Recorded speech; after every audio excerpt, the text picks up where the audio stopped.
तीनों एक दूसरे से मुंह फुलाए रहती थी। ना कोई सीधे मुंह किसी से बात करती, ना किसी का कहना मानती। पड़ोसी भी इस बात को जानते थे और जाने कैसे कैसे बातें भी करते। इसीलिए सासू माँ ने तीनों बहुओं को तुरंत अपने कमरे में बुलाया। मैं कई दिनों से देख रही हूँ, तुम तीनों अलग अलग सारे काम कर रही हो। ये सब नहीं चलेगा, तीनों को मिलकर ही काम करना पड़ेगा। सास की बात सुनकर एकदम से बड़ी बहू बोल उठती है। नहीं मम्मी जी, मैं इन दोनों के साथ कुछ नहीं कर सकती। मैं इस घर की बड़ी बहू हूँ, फिर भी ये मेरा कहना बिल्कुल भी नहीं मानती। अरे जेठानी जी, जानबूझकर मुझे डबल काम करवाती है आप। और छोटी मुझसे टेढ़े मुंह ही बात करती है। इन दोनों के बीच हमेशा सैंडविच बन जाती है मेरी, और मैं हमेशा आलू की तरह बीच में मसली जाती हूँ। मम्मी जी, इन दोनों को लगता है कि मैं छोटी हूँ तो इनके पैरों तले दब जाऊंगी, लेकिन नहीं, मेरा भी उतना ही अधिकार है जितना इन दोनों का है। बड़ी आई दोनों मेरी चुगली करने के लिए, मुझे क्या कम समझ रखा है। तीनों बहू एक दूसरे से बहस करने लगती है और सास दोबारा ये देखकर टेंशन में आ जाती है और सबसे कहती है, चुप हो जाओ, अब से तुम तीनों सारे काम एक साथ करोगी। आंख बंद करके एक दूसरे की बात सुनोगी। तुम तीनों इस बात को गांठ बांध लो, वरना अगली छुट्टियों में तुम्हारा अपना मायके जाना कैंसिल। सास की बातें सुनकर डर के मारे तीनों हामी भर देती हैं। जी मम्मी जी, मैं समझ गई। हाँ मम्मी जी, जैसा आप कहें। आप जो कहेंगी मैं वही करूंगी। तीनों बहू सास की बात को गांठ बांध लेती है और वादा करती है कि अब से सारे काम वो तीनों एक साथ मिलकर ही करेंगी। ये सब देखकर सास खुश हो जाती है और वहां से चली जाती है। नीचे जाकर वो देखती है कि घर में शर्मा जी आए हुए होते हैं। सास जोर से आवाज लगाकर कहती है, अरे बहू, जरा चाय बनाकर तो लाना, शर्मा जी आए हैं। सास की बात सुनकर तीनों बहू तुरंत किचन की ओर भागती है और चाय बनाना शुरू कर देती है। मुझे तो एकदम मसाले वाली कड़क चाय पसंद है, तो हम शर्मा जी के लिए मसाले वाली चाय ही बनाएंगे। अरे नहीं दीदी, गर्मी के मौसम में मसाला चाय कौन पीता है? मैं तो शर्मा जी के लिए इलायची वाली चाय ही बनाऊंगी। ये कैसी बात कर रही हैं आप दोनों? मेरी मम्मी ने सिखाया है कि मेहमान को ज्यादा दूध और शक्कर वाली चाय देनी चाहिए, वरना वो घर वालों को कंजूस समझते हैं। तो मैं तो शर्मा जी को ऐसी ही चाय दूंगी। तीनों बहुएं अपने अपने तरीके से चाय में शक्कर, मसाला, पत्ती सब डाल देती है। उबलने के बाद तीनों मिलकर चाय बाहर लेकर जाती है और शर्मा जी और सासू माँ को देती हैं।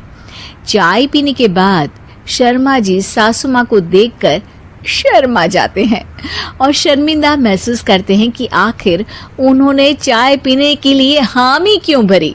सासू माँ भी चाय पीना शुरू करती है और कहती हैं, अरे बहू, ये कैसी चाय बनाई है? चाय है या मीठे दूध की बासुंदी? हाँ, चाय अच्छी नहीं लगी क्या? कोई बात नहीं, हम पराठा बनाकर लाते हैं। चलो चलो अंदर। हाँ हाँ चलो, हाँ आती हूँ मैं भी। नहीं नहीं, मेरा पेट चाय ने ही चौपट कर दिया, वही काफी है। पराठे से पोपट नहीं करवाना, मैं तो चलता हूँ। शर्मा जी चुपचाप पतली गली से निकल जाते हैं। अगले दिन सास बहुओं से कहती है, अरे बहू, जाओ जाके ऊपर के गेस्ट हाउस की सफाई कर दो। कल हमारे यहाँ मेरे दूर के रिश्तेदार आने वाले हैं, तो पूरे कमरे को चमका देना, समझी? तीनों बहू सास की बात को मानकर ऊपर सफाई करने चली जाती हैं और तीनों कमरे की सफाई चालू कर देती है। बड़ी बहू मकड़ी के जाले साफ करती है, तो बीच वाली झाड़ू लगाना और छोटी वाली सर्फ डालकर जमीन धोना शुरू कर देती है। अरे दीदी, जेठानी जी, अभी मैंने पूरी फर्श धोई और आप फिर से धूल नीचे गिरा रही हैं। और मछली जेठानी जी, आप बिना झाड़ू की धूल यहाँ छटक रही हैं। अरे तीनों को साफ करना है, एक साथ सफाई करते हैं ना। अरे वही तो। हम साथ साथ हैं, घर साफ साफ है।